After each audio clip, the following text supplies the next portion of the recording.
Hello and नमस्ते सबैजनाहरूलाई।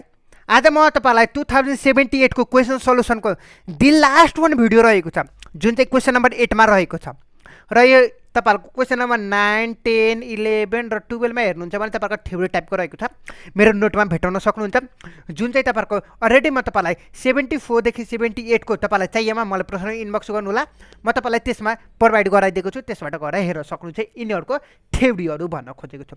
र numerical portion जति पनि रहेको छ मैले अलरेडी 1 देखि 7 सम्मको अलरेडी भिडियो बनाएर राखिदिएको छु।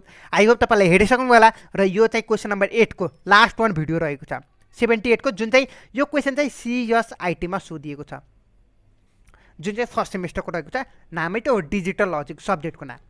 र यसमा के गर्ने हो सबै एक्सप्लेनेसन गरिदिन्छु, चिन्ता गर्नु पर्दैन। यसमा तपाईलाई के म्यापमा रिप्रेजेन्ट गर, मिनिमाइज गर भनेर सोधिएको छ। कसरी के म्यापमा मिनिमाइजेसन गर्ने त फुल डिटेल A to Z मा बुझाइदिन्छु, तपाईलाई कुनै पनि डराउनु पर्दैन।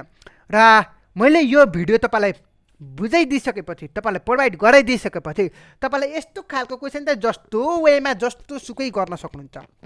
मलाई जहाँसम्म लाग्छ आजको भिडियो तपाईले अन्तिमसम्म हेर्नुभयो भने तपाईलाई सबै यस्तो खालको क्वेशनहरु सबै सल्युसन आफैले ट्राई गर्न सक्नुहुन्छ र एक्जाममा पनि तपाईलाई हेल्पफुल हुन्छ। ल अब कुनै ढिला नगरिकन अब हामी चाहिँ क्वेशन नम्बर 8 को स्टार्ट गर्नुभन्दा पहिला यदि मेरो च्यानलमा तपाईहरु नयाँ हुनुहुन्छ भने अझैसम्म मेरो च्यानललाई सब्स्क्राइब गर्नुभएको छैन भने सब्स्क्राइब गरिदिनु होला, लाइक शेयर कमेन्ट गर्न नबिर्सनु होला। सो अब विदाउट एनी डिले अब हामी चाहिँ आजको भिडियो जुन चाहिँ क्वेशन नम्बर 8 को स्टार्ट गर्न गइरहेको छौं। ल अब पहिला क्वेशनले भन्न खोजेको चाहिँ के हो पहिला क्वेशन बुझौँ अनि त्यसपछि सोलुसन स्टार्ट गरौँला। यो क्वेशनमा चाहिँ हामीले के भनेको छ भन्दाखेरि हामीलाई मिनिमाइज गर्ने the following Boolean function using के म्याप। यो बुलियन फंक्सन दिएको छ, के म्यापबाट मिनिमाइज गर भनेर सोधिएको छ। कसरी मिनिमाइज गर्ने त लेट्स सी त। तपाईलाई 4 वटा भेरिएबल युज गर्न भनेको छ, A B C D भनेर 4 वटा भेरिएबल युज गरेको छ। सो अब हामीले चाहिँ पहिला डब्बा बनाइदिहालौँ न त 4 वटाको 1 2 3 4 वटा 4 16 वटा हुने भयो हैन डब्बा। ल यो डब्बा हुने भयो, तपाईहरुको यहाँ चाहिँ A र B हुने भयो, यता C र D हुने भयो। 0 0 0 1 1 1 1 0 यता नै 0 0 0 1 1 1 1 0 भयो हो। ल अब नोटेसन लेखिदिम। यो 0 को प्लेस 1 को 2 को 3 को 4 को 5 को 6 7 8 9 10 11 12 13 14 15 को प्लेस रहेको छ। भयो ल भयो। ल अब हामीलाई कुन कुन भनेको छ 0 भनेको छ।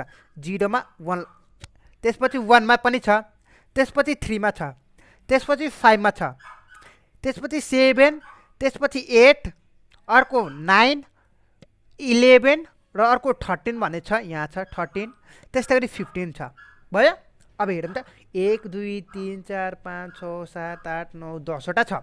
अब हामीले यहाँ डब्बामा 10 वटा भएको हैन, यो 8 वटा यो 10 वटा भयो, 10 वटा चाहिँ भयो। ल अब हामीले चाहिँ के म्यापिङ गर्दाखेरि ग्रुपिङ चाहिँ के को गर्ने त म तपाईलाई भन्दै छु। सकेसम्म म्याक्सिमम भन्दा म्याक्सिममको गर्ने ग्रुपिङ है त। जस्तै कि तपाईहरुको 2 4 8 16 यिनीहरुको चाहिँ ग्रुपिङ सकेसम्म म्याक्सिमम भन्दा म्याक्सिममको ग्रुपिङ गर्ने। तर तपाईहरुको 6 को ग्रुपिङ चाहिँ हुँदैन है त। के म्यापमा 6 को ग्रुपिङ हुँदैन। तपाईलाई यो कन्सेप्ट चाहिँ यो दिमागमा राख्नु होला भन्न खोजेको छु। ल अब हामीले चाहिँ ल सपोज गर्दैछु, मैले सपोज मात्र गरेको छु। ल अब यस्तो खालको इक्जाम्पल चाहिँ म तपाईलाई यही तपाईलाई यसकै तलतिर देखाइदिन्छु है त। सपोज हामीले चाहिँ 16 वटा बनाइदिउँ न फेरि पनि।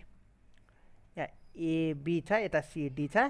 0 0 0 1 1 1 1 0 0 0 0 1 1 1 1 0। ल मानौँ सपोज तपाईहरुको 4 वटामा सबैमा 1 1 छ भने, सपोज मात्र गरेको छु है त, सबैमा 1 1 छ भने अब यसको के म्याप निकाल भनेर सोध्यो भने के गर्ने त भन्दाखेरि सबैले म्यापिङ गरिदिने। तपाईहरुको म्यापिङ चाहिँ 2 4 8 16 को हुन्छ। सो सबैमा हेर्नुहुन्छ भने 16 को म्यापिङ हुन्छ होला, पक्कै पनि हेर्नुहुन्छ भने हो। ल अब सबैको म्यापिङ भनेपछि तपाईहरुको एन्सर चाहिँ 1 आउँछ। भयो ल भयो। अब कतिपय विद्यार्थीहरूले के पनि गर्छ भन्दाखेरि म सबैको म्यापिङ गर्दिन रे, मैले यता 8 वटाको गर्छु, यता पनि 8 वटाको गर्छु। तर हाम्रो रुल्स अनुसार के भनेको छ भन्दाखेरि पहिला म्याक्सिममको गर्ने, पहिला हामीले 16 को गर्छौँ। यदि 16 मा सबैको म्यापिङ भयो भने ठिक छ, यदि भएन भने 8 वटाको गर्छौँ, जुन चाहिँ यहाँ गरेको छु। त्यसपछि हामीले चाहिँ 8 वटाको भएन भने 4 वटाकै, अनि बल्ल लास्टमा 2 टाको गरिदियो म्यापिङ है त। सो अब यो केसमा हेर्नुहुन्छ भने तपाईँहरूको 16 को म्यापिङ हुँदैन। किन हुँदैन भन्दाखेरि यताको सबैतिर 1 छैन, यता यो दुईटा पनि 1 छैन। सो हामीले यो 16 को केही पनि गर्नु परेन, थिङ्किङ गर्नु परेन, सोचिराख्नु परेन। अब हामीले बाँकी रह्यो कुन 8 4 र 2 बाँकी रह्यो ग्रुपिङ गर्ने। ल अब पहिला 8 को ग्रुपिङ गर्छौँ। 8 को ग्रुपिङ गर्दाखेरि यो सजिलैसँग हाम्रो 8 को ग्रुपिङ हुन्छ। ग्रुपिङ भयो, ल भयो। अब ग्रुपिङ भइसकेपछि हाम्रो कतिवटा बाँकी रह्यो, एउटा र दुईटा मात्र बाँकी रह्यो। यो दुईटा त ग्रुपिङ गरेको छैन, म्यापिङ गरेको छैन भन्न खोजेको छु। अब यो दुईटा म्यापिङ गर्न बाँकी रह्यो। अब त्यसपछि हामीले के गर्छौँ, फेरि पनि अब हामीले हेर्छौँ 8 वटामा गर्न मिल्छ कि मिल्दैन। अब कुनै उपाय छैन, 8 वटामा गर्न मिल्दैन। त्यसपछि 4 वटामा गर्न मिल्छ कि मिल्दैन चेक गर्छौँ। 4 वटामा गर्न मिल्छ कि मिल्दैन चेक गर्छौँ। मिल्छ, 4 वटामा मिल्छ। के कसरी मिल्छ भन्दाखेरि यो र यो माथिको यसरी गरेर 4 वटा मिल्छ। 6 वटामा यदि हाम्रो 6 को म्यापिङ हुन्थ्यो भने हाम्रो सर्लक्कै यसरी 3 वटा जान्थ्यो र माथि यता सर्लक्कै 3 वटा माथि जान्थ्यो। तर हाम्रो 6 को म्यापिङ गर्न मिल्दैन। सो हामीले के गरेको छौँ भन्दाखेरि यो दुईटाको म्यापिङ र यता माथिको दुईटाको म्यापिङ गरेको छौँ। यदि तपाईँले यो यतापट्टि फोल्ड गरेर यो कपी च्यात्न मिलेन, यदि तपाईँले यसरी फोल्ड गरेर हेर्नुहुन्छ भने यो दुईटा चाहिँ एक ठाउँमै आउँछ के, त्यसरी म्यापिङ गर्न मिल्छ भन्न खोजेको छु। ल अब तपाईँले म्यापिङ गर्दाखेरि बुझ्नुभयो हामीले के गरेको छौँ भन्दाखेरि सुरुमा म्याक्सिमम भन्दा म्याक्सिममको म्यापिङ गर्ने रहेछ। सो यो केसमा हेर्नुहुन्छ भने 16 वटा छ, 16 को सबै डाइरेक्ट गरिदिउँ पुग्यो, एन्सर 1 आयो, सकिएको ह। ल अब 8 वटाको गर्ने रहेछ। यदि 16 जस्तो कि यो केसमा हुन्छ 16 वटाको गर्न मिल्दैन। मिल्दैन भनेपछि अब हाम्रो कुन चाहिँ त 8 वटा छ, 8 वटा त गर्न मिल्छ नि त, 8 वटा त गर्न त मिल्यो नि त, मिल्यो, सकिएको। अब फेरि अब म्यापिङ गरिसकेपछि हामीले चाहिँ कुन कुन बाँकी रह्यो त, एउटा यो बाँकी रह्यो, एउटा यो बाँकी रह्यो। अब यो दुईटालाई पनि म्यापिङ गर्नु पऱ्यो। म्यापिङ गर्नको लागि फेरि पनि अब हामी चेक गर्छौँ 8 वटाको म्यापिङ गर्न मिल्छ कि मिल्दैन। 8 वटाको म्यापिङ गर्न मिल्दैन। मिल्दैन भनेपछि अब हामी चाहिँ 4 को म्यापिङ गर्छौँ। अब 4 को म्यापिङ गर्न मिल्छ कि मिल्दैन चेक गर्छौँ।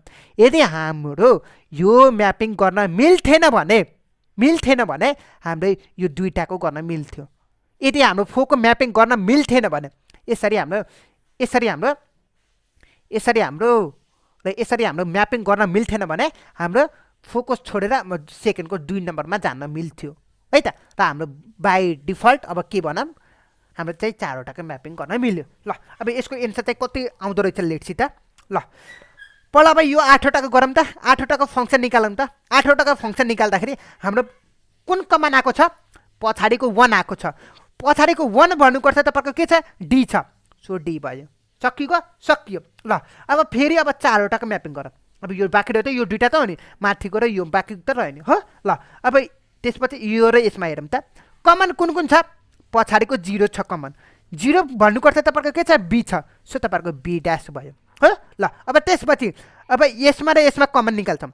यसमा 0 0 छ, 0 1 छ। कमन कुन छ, अगाडिको 0 छ। अगाडिको 0 भन्नुपर्छ के छ, सी छ। सो भन्नुपर्छ सी ड्यास भयो।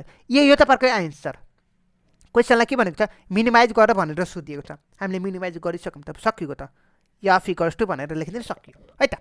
ल हामीले के गरेको छौँ भन्दाखेरि यो फङ्सनलाई टेबलमा पहिला प्लट गर्न जानु पऱ्यो।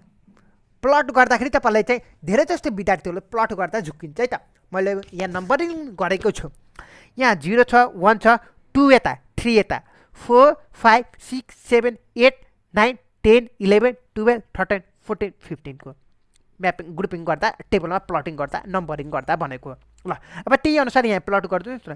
0 छ भने 1 यहाँ 1 प्लेसमा पनि छ 1 लेखिदिने, 3 प्लेसमा पनि छ 1 लेखिदिने, 5 प्लेसमा पनि छ 1 लेखिदिने, 7 प्लेसमा पनि छ 1 लेखिदिने, 8 प्लेसमा छ 1 लेखिदिने, 9 प्लेसमा छ 1 लेखिदिने, 11 पोजिसनमा छ 1 लेखिदिने, 13 पोजिसनमा छ 1 लेखिदिने, 15 पोजिसनमा छ 1 लेखिदिने। सबैलाई म्यापिङ गरिदिनु सकिएको। यो 4 वटाको यो 8 वटाको भयो म्यापिङ गर्दाखेरि हाम्रो डी आयो। त्यसपछि बाँकी रह्यो यो दुईटाको म्यापिङ गर्दाखेरि हाम्रो बी ड्यास र सी ड्यास आयो, सकिएको। ल क्वेसन नम्बर 8 को यसरी गर्ने रहेछ। के म्यापबाट गर भनेर सोध्यो भने यसरी गर्ने है त। ल आई थिङ्क तपाईँले बुझिसक्नु होला।